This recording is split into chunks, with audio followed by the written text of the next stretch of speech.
Salut à toi, j'espère que tu vas bien. Aujourd'hui, on se retrouve dans mon jardin. On profite des derniers jours de beau temps du mois de décembre pour te présenter 3 exercices presque indispensables que tu dois intégrer à ta routine d'échauffement juste avant un match.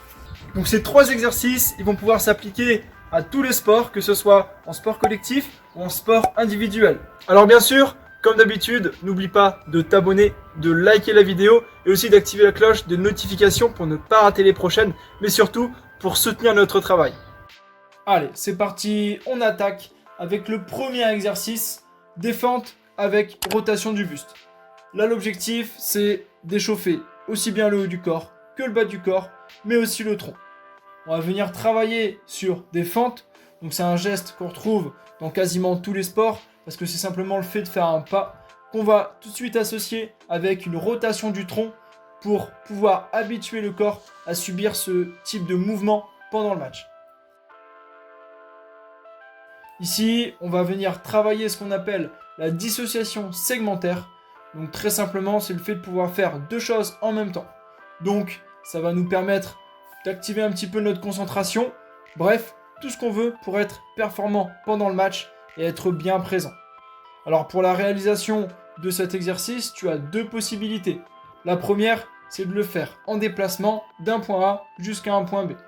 Et la seconde, c'est de le réaliser sur place, une jambe après l'autre.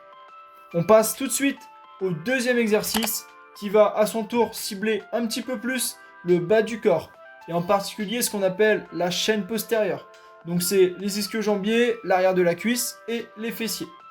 Les ischio-jambiers, c'est un muscle qui est bien souvent trop raide et qui manque de souplesse. Donc pour éviter de se blesser, on va venir les étirer de manière active tout en augmentant un petit peu leur température. J'ai choisi de sélectionner cet exercice puisqu'il reproduit un geste qu'on retrouve énormément dans le sport, à savoir celui de se baisser pour aller ramasser quelque chose au sol, comme par exemple une balle.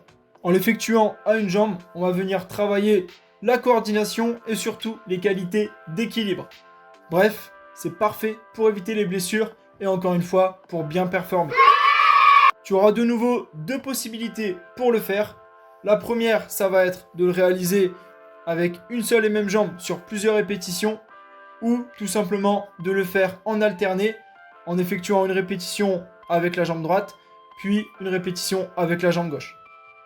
On termine avec le 3e et dernier exercice où là, on va cibler beaucoup plus le haut du corps et plus particulièrement les épaules. L'articulation de l'épaule, c'est ce qui est le plus important en haut du corps et l'objectif, ça va être d'effectuer des cercles avec un ballon ou un léger disque autour de la tête. On va donc venir activer et échauffer tous les petits muscles autour de l'articulation et ça va être très bénéfique pour la santé des épaules. Le fait de réaliser des cercles à la fois petits mais aussi plus larges va nous permettre d'échauffer un maximum de muscles et de mobiliser un maximum l'articulation. Ça va nous amener aussi plus de mobilité. Tu auras donc un risque de blessure moins important pendant le match et donc un meilleur potentiel de performance. Alors tous ces exercices pourront être réalisés 1 ou 2 fois les uns à la suite des autres pour compléter ton échauffement. Tu peux donc les réaliser et les adapter en fonction de tes besoins et de tes ressentis avant ton match.